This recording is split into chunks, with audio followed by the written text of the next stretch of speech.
Hello, guys, and welcome back to another episode of the JMT podcast. See, I didn't say joining me today podcast. I'm switching it up a bit. What do you mean my podcast is rubbish? But anyway, welcome back to another episode of the JMT podcast. Once again, got another fantastic episode for you guys. Some fantastic guests, multiple guests this time. See, we're switching a lot of things up today. But before we get started, it is the song recommendation time.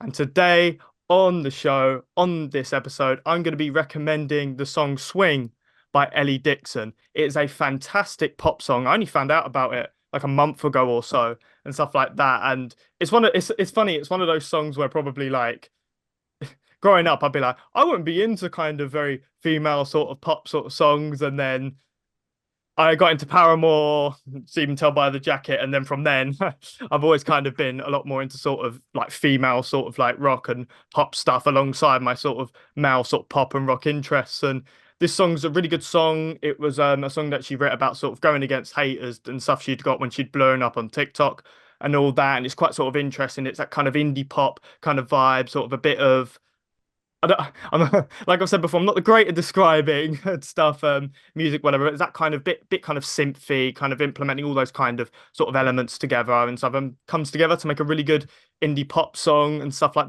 really fun chorus, whole theme of that kind of baseball. I'm a sports fan, so because I love a bit of that, and yeah, it's a really good song. So that is the song recommendation for this episode.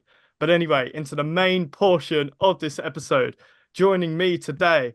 I have got one of the hot rising indie bands and stuff in a local scene to me, actually, and stuff all the way in Hertfordshire, actually. So I've had quite a few sort of local scenes to me sort of recently and stuff. And like I said, we've not just got one, we've got two of them actually today with us. So joining me on the show, we have Tom and Georgia from High Regard. How you guys doing? Hey mate, Yeah, we're good. good. Thank How you you. doing, mate? I'm doing all good. I'm doing all good. Hope I didn't make you guys cringe too much with that intro. I tried to do my best, but sleep deprived, so I'm feeling it a little bit today. Always. You know the pain. Yeah, I've done my song recommendation and stuff. I put mine out there and stuff. Sort of what song recommendations maybe would you guys like to put out there to the listeners? There's this really good band from Birmingham called Tunnel Vision. They have a song called Persephone. That's like one of my top streamed songs at the minute. And what about you, Yeah. Georgia? Got any? Well, I'd say probably they haven't released anything recently, but some of our pals called Holyfield, they're really cool. I'd definitely recommend just checking out what they've got on Spotify at the moment. They're really good pals and their stuff is really catchy. So yeah, take a look at that. Yeah, that's some good recommendations. You know, they're music artists, so you know they're going to come up with good ones. I come up with good ones because, of course, I do and stuff like that. But sort of, yeah, sort of on that note, then and stuff like that, you know, sort of, you know, speaking about music and stuff, speaking about sort of pals and all stuff like that. I've mentioned already about Hertfordshire and stuff like that. So I'll jump straight into it and stuff. What's it like, sort of being sort of your local scenes and stuff around you with Hertfordshire and sort of gigging around your local area? Sort of, what's all that been like? Not around here that much, really. So we started off obviously we're like based in like Watford, Hemel. So there used to be a scene in Watford, but that's since died, unfortunately. Um, so it's mainly like St Albans, Hertford that we get to play. What's it been like sort of to be like from a place sort of like that and sort of be like, because you guys are performing all around the country now and stuff like that, like what's it like to think that, you know, you started from those more sort of small beginnings, because nobody really thinks about sort of a lot of people I know in Essex and stuff, and I've discussed it on the show before, like a lot of people don't think too much about like sort of, oh, you're not from London, you're not from Manchester, you know, you probably won't make it and stuff. Like what's it like for you guys to think that you're now doing all these shows all across the country? It's been really cool to be fair. We've only sort of the past year, I'd say, been branching out to different places. We sort of got on. We started doing management, and they were sending us on more like co-headline tours and things. So we got to go to loads of really cool new places we'd never been, and it's been really fun. Like we've met loads of new friends, and made some more fans in different places. So that's been great. seen you guys are now playing a bit more kind of bigger sort of venues and stuff like that, sort of compared to maybe where you guys were early on and stuff. Is that sort of quite intimidating and stuff like? How have you guys adjusted to playing to a more sort of bigger crowd and like stuff like that now? I'd say we've been really lucky. We started doing quite a lot of shows with a band called 10 Years Too Late. So they do like emo covers, and they're awesome people and they're great performers. So I definitely recommend checking them out. But we've been lucky enough to do shows with them where they're like selling out larger venues. So it's been a really nice sort of progression. It's been like step up basically because we've been able to do those shows with them. So yeah, it's definitely a bit more intimidating. But once you've done the bigger venue and you're sort of sizing up like that, it's a bit more easier to handle. Oh no, I'd probably crumble it just in front of 10 people and stuff. Like when somebody asks you to like, go on, give us a song or something, I'm like, nah, I'm good. I'm too afraid of that. But yeah, sort of obviously, speaking about the band, whatever, and stuff like that. Like sort of how did you guys speaking about sort of beginnings and all that, how did the band actually come about in the first place? We started in college actually. So we were a different band beforehand, and we decided to close that off towards the end of 2019 and start um, this project just before COVID. So yeah, that was a really bad answer, but It's all good. It's all good. Georgia knows what happened more than me. It's sort of blur. Yeah, so you guys like, so what was Yeah. the name of the band before then? Like, what was it called before it became sort of what it is now? It was Subside, so our EP Subside is partly named after it. That old band. It's like as Yeah, I, a paying I, homage sort of thing. I was gonna But say like, yeah, it's paying homage because I was like, hang on a minute, when you said that, I was like, yeah, that's the name of the EP. That's really cool. Like, was that something you'd maybe always planned to if you had an EP, you'd sort of pay homage to it? Or was that an idea that just kind of came up one day? um, it sort of fitted in with the whole water theme with all the songs. Yeah, every song speaks about water to some degree, Yeah, and I've subsiding in water sort of ties it all in together. So it was just a happy accident, really. Like I think I'm quite sort of good at naming names, whatever, and stuff like that and stuff. But I wouldn't have even thought like, oh yeah, that relates to the water theme and all connected together. I wouldn't have even thought of that. So that's like a really cool coincidence, like to figure that one. But yeah, sort of. We also mentioned a bit about sort of other bands and stuff like that. You guys are sort of connected to whatever. I know you guys and stuff have got sort of a bit of a relationship with As Everything Unfolds. A top sort of band and stuff out there in the British indie scene at the moment. But how did you guys come to first meet those members? I think we played with them. So we were in a band before Subside. We played with them, and then we played with them again as Subside. And since then, we've had this relationship with them. And we just so Jamie, the drummer, was our manager throughout last year and a bit before that. And obviously, that connection with Charlie then grew, and then we got her on Dead to Me through that. And yeah, and what was it like to sort of have and stuff, like her sort of on like one of your songs, to be the smaller band and to think you've got sort of one of these sort of bigger artists and stuff on your song. That must be like an amazing thing to think about. Yeah, it was definitely cool. It was sort of a thing that we wanted to do for a while to get her voice on our song, just as like what's the word? Contrast to George's voice. Sorry, my brain is not on. Yeah, so we wanted that contrast with the vocals and potentially some screaming on it. So Charlie only lent the screaming for the end of the song, but taught Georgia in a few minutes how to like project her voice in that way. So we then use that at the end of another song on the EP. And that song, I think you guys have recently got over 100,000 streams on Spotify or something. What was it like to think that now that song's got sort of so popular and it only was released last year, wasn't it? Yeah, I think we released it in August.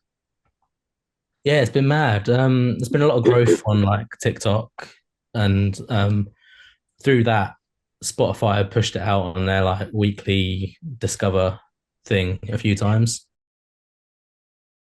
We've seen days where it's got like 4,000 listens and stuff, which is mental. Yeah, something that was really cool about that is we obviously didn't realize that Spotify was pushing it out, and then a mate got in contact with me. We both live in Brighton, and he'd actually met someone randomly and gone onto their like Spotify, and they'd been searching us, and they said that Dead to Me had been pushed onto their For You, and we were like, that's so wild. And I really like sort of the lyrics to that song and stuff like that. Sort of, I really sort of like on an emotional level, not sort of maybe to me sort of personally, but I understood the emotional kind of like style of the song and stuff. Sort of what sort of is the sort of lyrics? What's like the meaning of the lyrics and sort of why did you sort of want to make the that song sort of the way you did?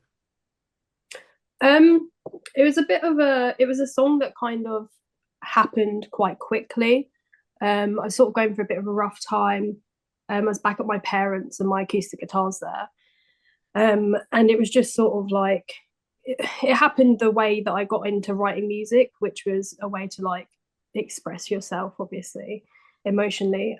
So I just started like playing some chords and just got like the verse and the chorus of the song and popped it into a voice note. But yeah, it was just like it's quite nice because I felt really rubbish at that time, and then from the process of doing the voice memo and then through the recording process and releasing, it kind of showed like I got much better mentally from that point, from A to B to the start and the end of the song, and that's kind of how the song progresses as well. Because at the end, it's like we're going to get stronger, we're going to get better, and that's what actually happened throughout the whole process of making, releasing, and writing the song. So it was a really cool, like it's a really personal thing, and a few other people have said they relate to it as well. So that's been really nice. Oh yeah, and sort of I definitely sort of understand that and stuff because it really is sort of a good song, especially like I said, that sort of personal sort of you can have that personal connection and stuff like that to the song and stuff. Sort of is that sort of something you guys are more looking to do a bit more going forward? Go do more sort of emotional sort of songs in a sort of similar-ish style to Dead to Me? Yeah, I think definitely. I think it's we've like found the sound which we want to try and stick with. And I always try and write lyrically from emotional place. We always try and like talk a lot about mental health and sort of write about mental health. So that's definitely something we want to keep on tracks with, for sure. Oh yeah, and sort of as somebody, who's a big advocate for sort of campaigning for mental health and all stuff like that really is sort of amazing sort of to hear and stuff. And it's funny because some people will say, oh, there's too many songs about it's all sort of about now, but it's like, no, but it's everyone's experience. Like that's why there Mm. is. Like we need Yeah, to keep talking about it because if we stop, then obviously, you know what I mean, it's gonna stop the exposure, you know what I mean? Like so like I think that's yeah. a brilliant sort of thing and stuff to hear. And I feel a bit awkward now, having a bit of a shift, like a tone shift from talking about mental health to I got to talk about your guys' TikTok and stuff. I've got to bring it up, right? I've got to bring up one video that made me absolutely laugh, I'll be honest. How did you guys come up with that van video with slamming the door?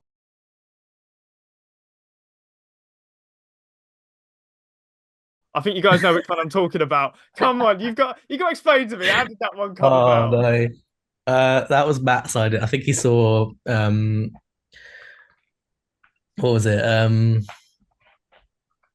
think there was It's a the trend going around at the time where fridge. it was like people shutting cupboards and not being able to shut it. And it'd be like, oh, their really small girlfriend is there. So he was like, oh, should we do that with the van door? The thing I found funny about it, like I'm sort of a fan of comedy, so like whenever I see a joke coming, I'm like, I wonder what the joke's gonna be. I'm always trying to deconstruct it, and all of a sudden it was just Georgia sitting there just slamming the door in her face. I was like, what the heck is this? Oh, It was funny. We had like probably a minute to shoot it, so we didn't put any care into it, and then the cut is just so bad that it's funny. but sometimes it's those little details, isn't it? You think, oh, it's not gonna work, and stuff like the little cut you make here and there, but it ends up elevating the joke and Yeah. stuff. But what about the alien as well? I've got to ask about that. What's with that? How did that come about? So the guy we got playing drums for us, Jev, he got given an alien at one of his old band's gigs, and he was like, "Oh, I'm just going to bring it on tour with us." So I think that was the time that like there was another trend going around where it's like, oh, mum's out the house, you know what that means? And then they'd put the cat on the counter. So we took that whole idea and I just ran with it, and it's a bit silly, but I It's don't one really way know to why. market. I think it's a really cool way of marketing your guys' stuff. And is that something you guys are? Because I see with your TikToks and sort of other social media, like you guys are very much more about you. You guys are hot on social media. You're about like we respond to every comment and stuff like that, and you're sort of making all these funny videos and stuff. Is that something that's sort of important to you guys to sort of market your band in this more unique way and fun way, as opposed to here's our new EP coming out? Yeah, I think a lot of it's personality driven. Like, because you see people just post, we're this band from this area. If you like similar bands, you might like us.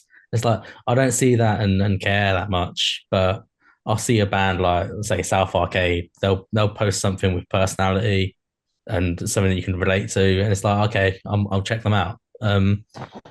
Like yeah, I don't see marketing yourself or your band being like the main thing anymore. Because if people like the personality, they're 10 times more likely to check out the music behind it. It's about sort of the music, and it? That's the most important thing, sort of, in it. It's you want people to relate sort of to the music and your personalities behind the music, and it's not just Yeah. about let's market to make money, and it's all about the personality, like you say, innit? Yeah. A big part of the marketing we've done, like the successful side of it, has been using, say, like, because we do a couple videos where it's like, this is our in ear mix. So it'll be like, oh, people comment, oh, what song is this? So we'll be like, oh, this song is Dead to Me. And like, done other ones that are like 9 bands you should check out. But we put Dead to Me as the sound, and then people check out the bands and go, "Oh, what song is this?" And then check out the song that way instead of Mm. us asking them to check it out themselves. You know? It's kind of like that. It's kind of like not hidden marketing, but it's kind of like you're like, hey, here's some other bands, but you're advertising your band kind of in it at the same time. It's that Yeah, kind yeah. of it's like sort of two birds with one stone kind of thing. So that's pretty cool. I need to be better at my marketing. My marketing is just it's so bad. I need to get hot It's on hard it. to get into. Yeah, it's a lot of trial and error, like Oh, learning 100%. what you need to be put in and how to put it. Mm, But now we've got like I think 7,000 followers on TikTok at the minute, and I want to use that to promote smaller bands. You know, mm. Mm. or bands that we could get on with. It's all building contacts and building friendships. And it's nice to hear sort of you guys want to sort of promote and stuff like that, local bands and stuff like that, sort of like all like smaller bands and all stuff like that. Like, is there any other bands? I know you guys have sort of mentioned a couple here and there, but is there any sort of other band you'd want to shout out now? Maybe local bands people should check out, like smaller bands? They're not local as in our area, but we played with them at the start of last year. And some guys called Foxhorn. They've actually just released a new song as well. Again, they're like lovely guys, really great music. So would definitely recommend them. Yeah. So, by the way, I'm really sorry. I have a tendency when I say local, I do mean smaller and indie. It's just a natural way. I've always said local. I keep being like it's like I'm being like you're in Hertfordshire, just forcing it upon you, and I'm like, nah. You guys must love St Albans, but Yeah, but there's a lot of good bands around, but you just have to stumble across them in the right way. Um, I couldn't pin any specific smaller band right now off the top of my head, to be honest, because I'm aware of so many at the minute. Yeah, Um, Tom works at a music venue, so he's just got names floating around his head constantly. yeah, it's all mushed um, into one. well, actually, sort of speaking of like sort of sort of like bands and all that forming with other bands. I know you guys mentioned about sort of doing an opening for As Everything Unfolds. Have you guys open and for 10 years too late? Have you guys done any other sort of opening slots or any ones that you maybe would like to do in the future? We opened Burn It Down Festival last year. So I think the headliner that day was Being as an Ocean, who I've been a big fan of for a long time. Um,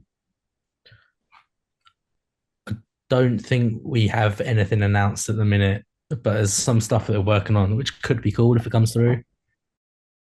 I was hoping for an exclusive then, but no, I get it. But, well, but like, what Nothing's fully confirmed yet.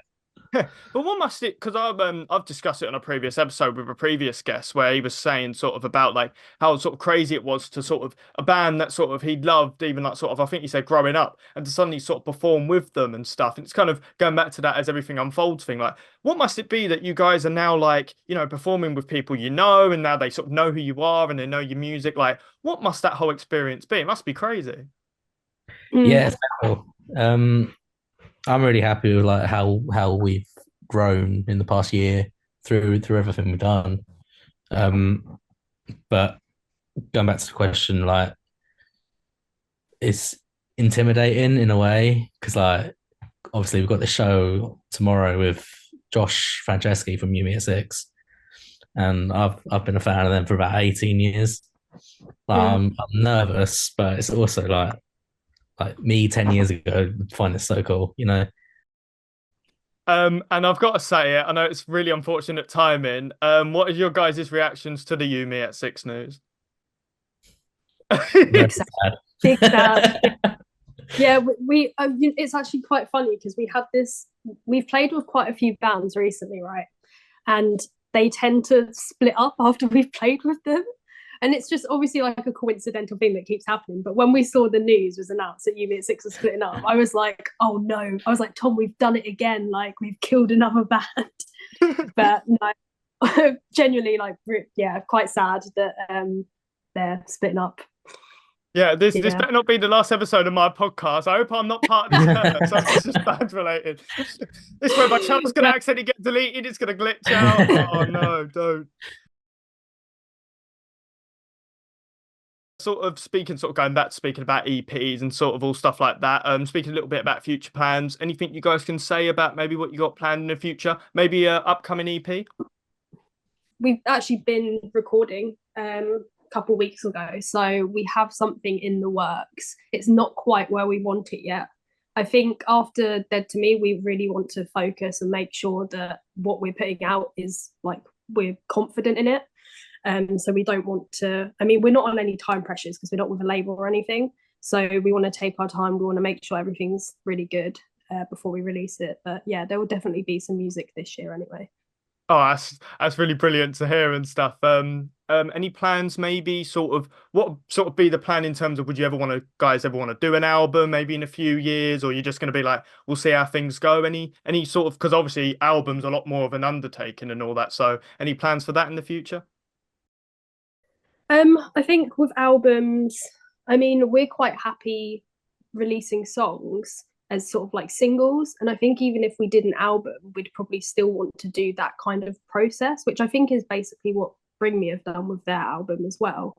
Because with a single, we can take a lot more time with it. We can make sure it's right. Whereas you can have a lot of time pressures with an album. So if we did ever do an album, I think it would be like we'd release the singles and then they'd just be grouped into an album essentially. And I could really sort of feel that on the subside sort of EP. And so when I was listening to it, I felt like each single had like a lot of care sort of put to them. It didn't just feel like, I'll just throw that in there. We need another on the track list. Like, I feel like each song and sort of, you had, I think it was See Me and stuff. Obviously, you had Dead to Me and all that sort of. I feel like all the songs had that sort of attention and care and stuff. Obviously you got all the singles put together and you guys said about the water theme and stuff. What's all that about that whole water theme? I think basically I in 2020 I moved to the coast, so South Coast.